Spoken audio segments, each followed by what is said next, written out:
నమస్తే. ప్రస్తుతం మనం అమర్పేటలోని న్యూ తులసి రామ్నగర్ లంక సంబంధించిన కాలనీలో ఉన్నాము. ఇక్కడ ఏదైతే హైడ్రా అధికారులు కావచ్చు, లేకపోతే వాళ్ళందరూ కూడా వారం రోజుల క్రితము ఇక్కడికి వచ్చి కొన్ని దర్యాప్తు చేసి ఇక్కడ అంటే ఏది బఫర్ జోన్, ఏది ఎఫ్టీఎల్ అని చెప్పి కూడా సూచించడం జరిగింది. దాంతోపాటు ఇక్కడ రెడ్ మార్క్ కూడా వేసినట్టు ఇక్కడ ఉన్నటువంటి స్థానికులు చెప్తా ఉన్నారు.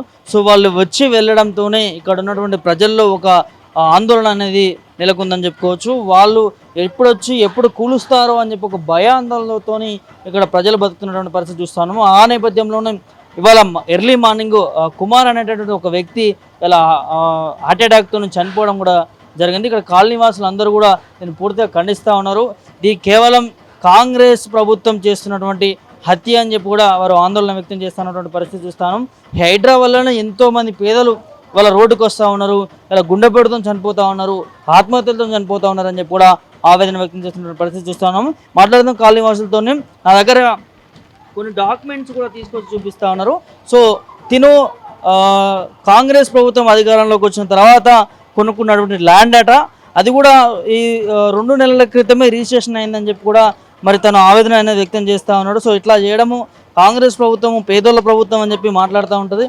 మరి ఇలాంటి పేదలనే ఇవాళ రోడ్డు మీదకి ఈడిస్తూ ఉందని చెప్పి కూడా తను ఆందోళన వ్యక్తం చేస్తున్న పరిస్థితి. ఇవాళ కాంగ్రెస్ ప్రభుత్వమే పట్టాలు ఇచ్చి అదే ప్రభుత్వం మళ్ళీ ఆ ఇళ్లను కూల్చివేస్తున్నటువంటి పరిస్థితి, ఇంత దుర్మార్గమైన పరిస్థితి ఎక్కడైనా ఉంటుందా అని చెప్పి కూడా మరి తను ఆవేదన పడుతూ ఉన్నారు. మరి ఇప్పుడు పిల్లలు కావచ్చు, వాళ్ళు కావచ్చు, కుటుంబం ఎక్కడ పోయి బతకాలని చెప్పి కూడా తను ఆవేదన వ్యక్తం చేస్తున్న పరిస్థితి చూస్తాను. మాట్లాడదాం ఒకసారి. చెప్పండి మీ పేరు? నా పేరు హుస్సేన్ అండి. నేను తీసుకొని 2 నెలలు అవుతుంది ఇల్లు తీసుకుని కూడా. ఇప్పుడు నేను తీసుకున్న నా కోరిక 25 సంవత్సరాలు అవుతుంది. నేను గల్లీకి వచ్చి బస్సుకి వస్తే నేను మాది కర్నూలు డిస్టిక్ నంద్యాల. మేము రాయలసీమ నుంచి వచ్చి ఇక్కడ బతకనికి వచ్చినాం. కమ్మలు బుగ్గలు అమ్ముకొని 10 రూపాయలు పెట్టుకొని మేము ఎగబెట్టుకొని మా భారీగా మా అత్తగారు పెట్టింది బంగారం కూడా అమ్ముకొని, నా దగ్గర కూడా వీడియో ఉంది బంగారం అమ్ముకునే వీడియో ఉంది, అన్నీ పెట్టుకొని నేను కొన్నా. నా కోరికతో నా పిల్లలు చిన్న పిల్లలు ఉన్నారు. ఇప్పుడు నాకు 3 పిల్లలు, మా చెల్లి, నేను, మా నాయన. మా అమ్మ చనిపోయింది క్యాన్సర్ వచ్చి. ఇప్పుడు మా నాయన కూడా ఏదో ఒకటి కష్టపడి బిడ్డ ఒక ఇల్లు తీసుకుందాం అంటే మా భార్య కూడా బంగారం అమ్మి నేను వడ్డీకి తెచ్చి పైసలు ఇల్లు కొన్నా. 37 గజాలు తీసుకున్నా. ఇప్పుడు నేను ఎక్కడ ఉండాలి? కిరాయిలు బయట తీసుకుంటే 10,000 15,000 అంటారు. పిల్లలకి ఇయ్యం కిరాయిలు. 3 పిల్లలు ఉంటే ఇయ్యం, ఒక కొడుకు ఒక బిడ్డ ఉండాలి, 2 ఉండాలి అంటే ఇస్తామంటారు. మేము ఎక్కడ పోవాలి, ఎక్కడ చేయాలి? ఇప్పుడు నుంచి కదా ఇది కబ్జా తీసుకుంది కాదు, అమ్మీరు రిజిస్టర్ చేపించిన 1,60,000 రిజిస్టర్ అయింది. నేను పెట్టిన పైసలు ఏంది? ఇప్పుడు నేను తీసుకున్నామా? ఏదైనా తీసుకున్నా ఇప్పుడు మీ ప్రభుత్వం తీసుకున్నా కదా, టీఆర్ఎస్ ప్రభుత్వం అయితే తీసుకుంటుంటే మీరు చెప్పాలి. ఇప్పుడు తీసుకొని 2 నెలలు అవుతుంది. రిజిస్టర్ పేపర్ సహా ఉన్నాయి నా దగ్గర, అది అన్ని పేపర్ ఉన్నాయి. ఏది తీసుకున్నా చూడండి. నేను ఏది కొన్నా ఇప్పుడు రూపాయి పెట్టి మేము కొన్నాం. రూపాయి పెట్టి కొన్నాం. మేము ఎక్కడ పోవాలి చెప్పండి? నాకు 2-3 పిల్లలు ఉన్నారు, మా చెల్లెలు ఉన్నారు, మా డాడీ ఉన్నాడు.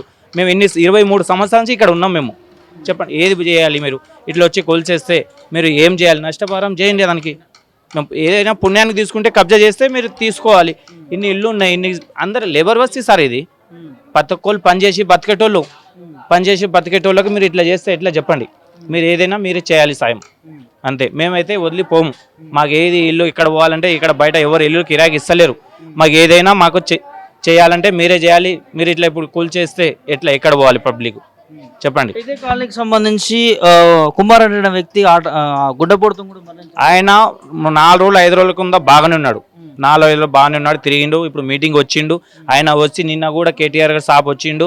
ఆయన భరోసా ఇచ్చిపోయినా కూడా ఆయనకు టెన్షన్ వస్తుంది. ప్రతి ఒక్కళ్ళు వీడియోలో వస్తురు పోతురు. ఆయన టీవీ చూస్తుండు, ఫోన్లు చూస్తుండు. ఏదైనా గుండెపోటు వచ్చింది ఆయనకు. నా ఇల్లు పోతుంది టెన్షన్తో ఏడుస్తుండు. ఇప్పుడు మా డాడీ కూడా టెన్షన్. బిడ్డ మేము తీసుకొని కూడా ఇన్ని రోజులు కాలేదు, 2 నెలలు కూడా కాలేదు. మేము ఇన్ని పైసలు పెట్టినాం, ఎట్లా టెన్షన్? మేము ఎట్లా? మాకు కూడా నిద్ర లేదు, అన్నం లేదు, టెన్షన్. ఇన్ని పైసలు పెట్టినాం, ఎట్లా ఎక్కడ చేయాలి? ఆయన కూడా ఇప్పుడు ఎట్లా అయింది? ప్రతి ఒక్కరికి అట్లా పరిస్థితి అయితే ఎట్లా చేయాలి చెప్పడు? ప్రతి ఒక్కరు అట్లనే టెన్షన్ ఉంది. ఇప్పుడు ముసలిలు అయితే భయపడుతురు. అదొక ఆయన ఆడ పెద్ద ఆయన కూర్చుని ఆయన టెన్షన్. ఇప్పుడు అలా బిడ్డ పెళ్లి చేయాలని ఆయన కూడా కూర్చుని ఆయన కూడా బాధపడుతున్నాడు. ఎట్లా చెప్పడం? ఇప్పుడు నా ఇల్లు చిన్న 37 గజాలు. మీరు డబుల్ బెడ్రూమ్ ఇస్తాంటారు. ఎక్కడ పోతారు సార్? ఎక్కడ బతుకుతారు? మేము చెప్పు.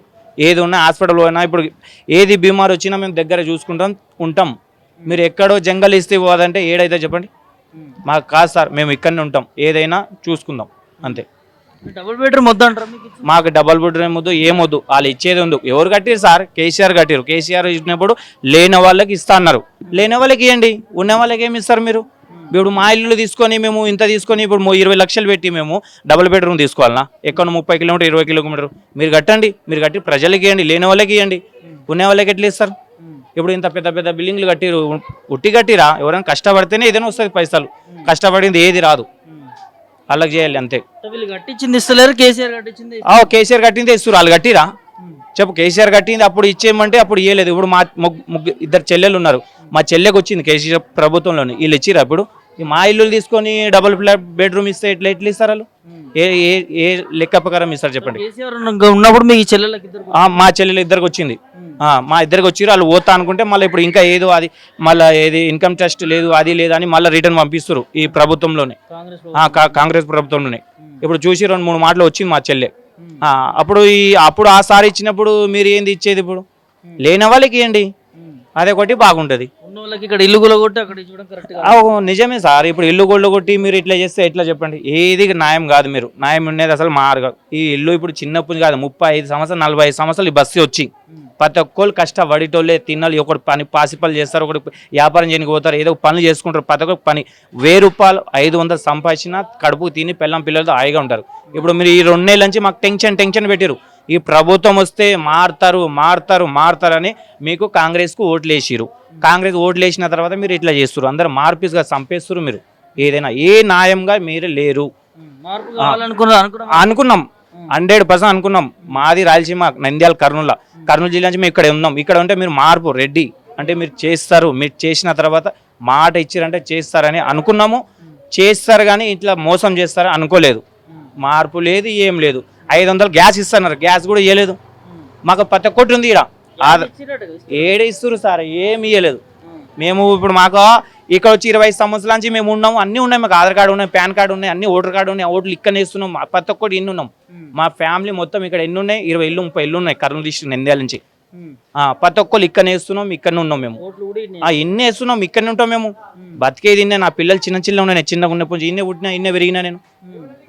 ఇప్పుడు ఏట్లా మీరు మార్పు? గ్యాస్ ఇవ్వలేదు, 250 రూపాయలు ఇస్తా అన్నారు, అది చేయలేదు. 2500 ఇస్తా అన్నారు, ఇంప్లిమెంట్ కాలేదు. ఏం కాదు. మాకు రూపాయి కూడా రాలేదు, రూపాయి కూడా చేయలేదు.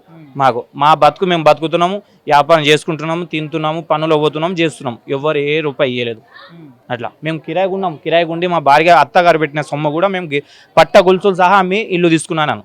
చూడండి ఇల్లు చూపించాను, చిన్న ఎంత 37 గజాలు. ఇప్పుడు పోవంటే ఎక్కడ పోతారు? మేము ఇంట్లో కూడా పోలేదు. ఇప్పుడు చిన్న దావా చేసుకుని పోదాం అనుకుంటే నేను టెన్షన్ వచ్చినా ఇది ఒకటే బాధ.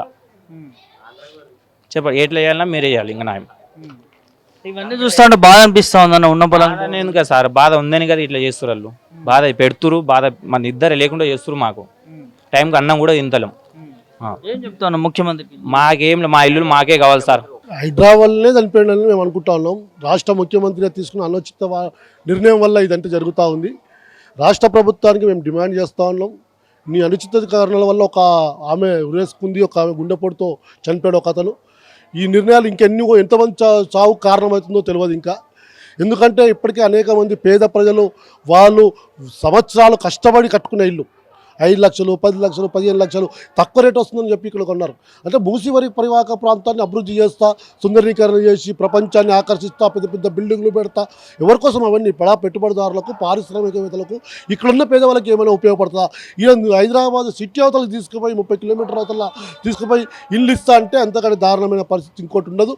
ఎందుకంటే లక్షలు పెట్టి ఇక్కడ కట్టుకొని అప్పులు చేసి భూములు అమ్ముకొని ఇక్కడ కట్టుకుంటే, ఇది తీసుకొని ఎక్కడో 30 కిలోమీటర్ల అవతలకి తీసుకెళ్ళి డబుల్ బెడ్రూమ్ ఇస్తా అంటే ఆ డబుల్ బెడ్రూమ్ అక్కడే సౌకర్యాలు సరిగ్గా లేవు. అక్కడ ఉన్న ప్రజలే ఈ గతంలో ఇచ్చిన ప్రభుత్వం ఇల్లు ఇస్తే అవి తాళాలు వేసుకొని వచ్చి హైదరాబాద్లో ఉంటూ ఉన్నారు. అట్లాంటి వాళ్ళ దగ్గర తీసుకొని నువ్వు ఇల్లు ఇస్తా అంటావు. ఇంతకంటే మేము రాష్ట్ర ముఖ్యమంత్రి అడుగుతున్నాం, వెంటనే ఈ ఏదైతే నిర్ణయం తీసుకున్నావో మూసీ పరివాహక ప్రాంతాన్ని ఎత్తేసే ప్రయత్నాన్ని మానుకోవాలి. అక్కడ ఉన్న ప్రజలకి సరైన సౌకర్యాలు కల్పించాలి. మూసీ పరివాహకను అభివృద్ధి చేస్తుంటే ఉన్న మూసీని చుట్టుపక్కల 2 పక్కల గోడ కట్టండి, లోపల పార్క్ చేయండి. అది బెస్ట్ తప్ప ఇంకోటి కాదని చెప్పి మేము అడుగుతా ఉన్నాం. ఎందుకంటే ఎప్పటికైనా రాష్ట్ర ముఖ్యమంత్రి గారు ఇట్లాంటి సంఘటనలు మళ్ళీ ఒక పునరావృతం అయ్యే కనబడుతూ ఉన్నది. కాబట్టి అవి జరగకుండా ఉండాలంటే నిర్ణయాలు వెనక్కి తీసుకోవాలని చెప్పి మేము డిమాండ్ చేస్తున్నాం. ఇప్పటికే హైకోర్టు, సుప్రీంకోర్టు మీకు మిట్టకాయలు వేసినా ఈ రకంగా ఈ ప్రతిపక్షాలు ఉద్యమం వైపు తీసుకుపోయే నిర్ణయాలు వెనక్కి మానుకోవాలని చెప్పి మేము డిమాండ్ చేస్తాము. అంటే ఇప్పుడు చనిపోయినటువంటి వ్యక్తి ఎవరైతే కుమార్ ఉన్నారో గుండెపోటుతోని, సో తను ఎట్లా ఉండి 10 రోజుల నుంచి కూడా కొంచెం తిండి తినకుండా 15 రోజుల పాటు నుండి మాతో పాటు రెగ్యులర్గా తిరుగుతూ ఉన్నాడు. భయాందోళనకు గురయ్యాడు. అన్నం తినట్లేడు. మేము చెప్తాను సంజాయించం ఛాన్సాలు నువ్వు అన్నం తిను, నువ్వు గట్టిగా ఉంటేనే కదా పోరాటం చేస్తే మన ఇల్లు కాపాడేది. నువ్వు గట్టిగా ఉండకుంటే మన ఇల్లు పోతుంది. అనేక సార్లు చెప్పాం మేము ఆయనకి. మాతో పాటు బాగా భయాందోళనకు గురయ్యాడు. రాత్రికి ఒకసారి వచ్చి అన్న ఫోన్లు చేసేవాడు. ఉంటుందన్న పోతుందన్న మన పోరాటంలో ఆగుతుందన్న ఇల్లు ఖచ్చితంగా ఆగుతుంది. ఏ పోరాటంలో ఫలితాలు ఉంటాయి. కాబట్టి మన ఇల్లు ఎక్కడ పోదు, నువ్వు తిను ఫస్ట్ తిను గట్టిగా ఉండు నువ్వు అని చెప్తే కూడా భయాందోళనకు గురయ్యి ఈరోజు మార్నింగ్ 4 o'clock చనిపోవడం జరిగింది. ఇవన్నీ మీరు అన్నట్టుగానే మొన్న ఒక ఆత్మహత్య చూసినాం ఇవాళ ఇది. సో ఏం జరగబోతుంది? అదే ప్రజలు భయాందోళనకు గురవుతూ ఉన్నారు. రాష్ట్ర ముఖ్యమంత్రి తీసుకున్న నిర్ణయాల వల్ల ప్రజలు భయాందోళనకు గురవుతూ ఉన్నారు. ఆ భయాందోళనకు గురైపోయి అనేక మంది బుగ్గమ్మ చనిపోయాయి, ఇప్పుడు ఈ కుమార్ చనిపోయాయి, ఇంకెంతమంది చనిపోతారు? ఇట్లా ఎంతమంది చంపాలనుకుంటున్నారు మీ నిర్ణయాల వల్ల? మేము అనుకుంటున్నాం మీ నిర్ణయాల వల్ల ఎంతమంది సావాలనుకుంటున్నారు అంటే పేద ప్రజలు చచ్చిపోతేనే అది అభివృద్ధి అనుకుంటున్నారా? మీరు పేద ప్రజల శవాల పైన మీరు అభివృద్ధి చేయాలనుకుంటున్నారా అని చెప్పేసి మేము రాష్ట్ర ప్రభుత్వాన్ని డిమాండ్ చేస్తాం. ఇదే ఇట్లనే హైడ్రా కొనసాగితే రేపటి నాడు ఎట్లా ఉంటుంది? ప్రజలు కూడా తిరగబడుతున్న పరిస్థితి చూస్తాం. ఖచ్చితంగా తిరుగుబాటు జరుగుతుంది. హైడ్రా ఇట్లాంటి అనుచిత నిర్ణయాలు తీసుకుంటే ఖచ్చితంగా తిరుగుబాటు జరుగుతుంది, పెద్ద ఎత్తున ఉద్యమాలు జరుగుతాయి, ప్రభుత్వం కూడా పడిపోయే పరిస్థితి పడుతుందని చెప్పేసి మేము డిమాండ్ చేస్తాం.